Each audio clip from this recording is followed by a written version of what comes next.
Welcome, sports fans, to the first annual Anesthesia Olympics held here at the Johns Hopkins Hospital General Operating Rooms. Today we have a special presentation of the final event, the Cardiac Drip Pole Building Competition. This is the event which will determine the strongest resident in the anesthesia resident class of 2002. Our three competitors have undergone a long road of preliminary qualification for this final event. Amanda Fox, our first qualifier, stunned the attendings by outlasting 6 other residents in the longest ever liver transplant competition. I wouldn't have made it through the preliminaries without Dr. Merritt as my coach. He showed me how to take my time, sit back, and let the anesthesia action come to me. But now it's the finals and time to take the championship. I've been getting ready for my cardiac VT fellowship. In the morning, I call the cardiac line, set up 2 cardiac poles for 2 cases, blindfolded, move my setup from room C to A and back again, and pre-op and transport an unstable infarcting patient from the cath lab before Dr. Hopkins even starts to pace the halls. All this, and it's probably not even my patient for the day. Those other 2 guys, they just don't stand a chance. I actually feel sorry for them. That must be jam, because jelly don't shake like that. Manish Sharma, our second qualifier, endured great boredom that bordered on absolute torture by surviving 4 months in the chronic pain clinic and prescribing fewer narcotics than any other resident. Pain. I can endure pain. Using the meditation techniques that I perfected on my obstetrics rotation, I once endured 2 straight weeks of Wilmer. I'm also trained in the martial arts. These hands aren't just tools to heal the sick. They're registered weapons. If I were the other 2, I'd be very afraid and scared. My plan for victory is very simple. I'll start with purity of thought. This gives me security and peace of mind. From there, I'll use my speed to leave them behind in awe, making them very confused and weak. This leaves only a question of who's the strongest. Please. My strength will prevail, and frankly, the others don't stand a chance.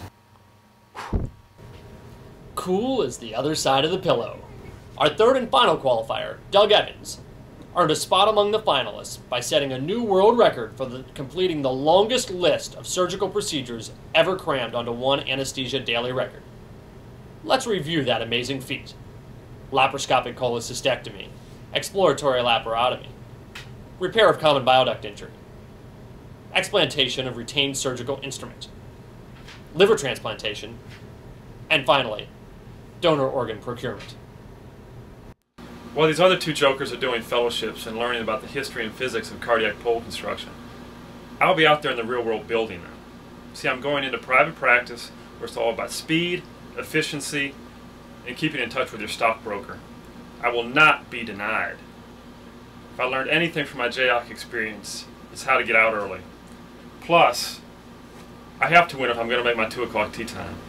He could go all the way. Let's take you through the course now. Our competitors will begin here at the starting line. From this location, they'll make a long mad dash down this treacherous hallway to the pharmacy, from where they'll pick up their narcotics and the rest of the necessary drugs to build a cardiac pole. Would you like drugs or candy? I have both. From the pharmacy, the competitors will move on to the cardiac workroom, where the majority of the drip pole building will actually occur. Once the poles are finally built, it will be a mad dash for the finish line, where the contestants will have to cover, date, and time their finished products. To hinder our competitors' progress, we've recruited some of Hopkins' finest attendings and positioned them strategically along the course. If they're foolish enough to come to the Anesthesia Control Center for a coffee break during our competition, they'll be rebuffed by Dr. Valerie Serra. Oh, do me a favor, can you hold the code pagers? If they wander too far down the hall in search of supplies, they may be met by Dr. Laurel Moore. Hey, would you mind doing a lunch break in my room?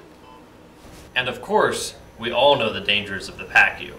Sign out! Sign out! And finally, roaming free along the course will be Dr. Brett Simon, who can always find something for a resident to do. Hey, how you doing? We need a trauma room in room 4. Would you mind setting that up? Any deviation from this obstacle course will result in immediate disqualification and the most severe form of punishment, to be handed down by our celebrity judge, Miss Jessie Morris. Amanda, honey, you're in Wilmer tomorrow. Yes, yes, you are. Okay. All right, sweetheart. Goodbye. Now let's go back to the starting line where our contestants are waiting. We interrupt your regularly scheduled program to bring you a special edition of the GOR Report.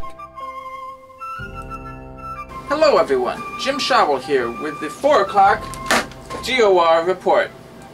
It's been a hectic day here today in the GOR. I just got finished working with 2 incompetent first years.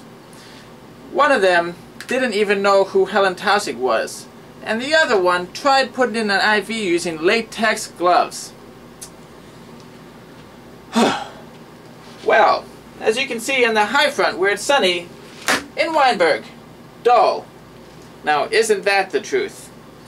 Randy, what is it with this albumin nonsense?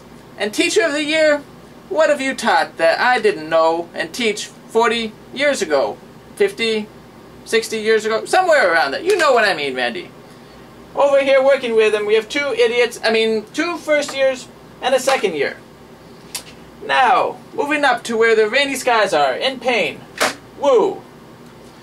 What do these guys do anyway? I mean, none of my patients ever have pain. Moving over to where it's partly cloudy, partly sunny. We have Mittman. You know, I just don't trust anyone who doesn't like to put a breathing tube in someone.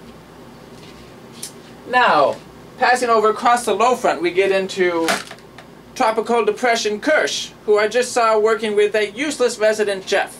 You know, the Jeff who still has most of his hair?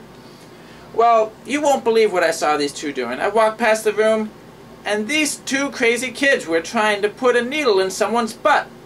What will these kids think of next? And of course, a couple more useless first years. Now finally, moving down to Peds, where we have a hurricane moving in.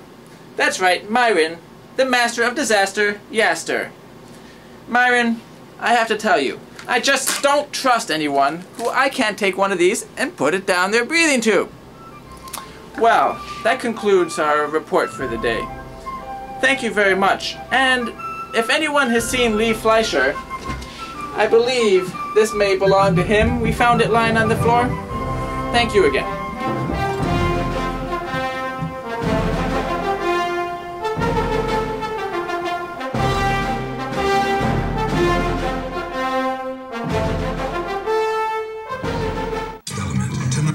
Need to rob sudden club hit up ds.com.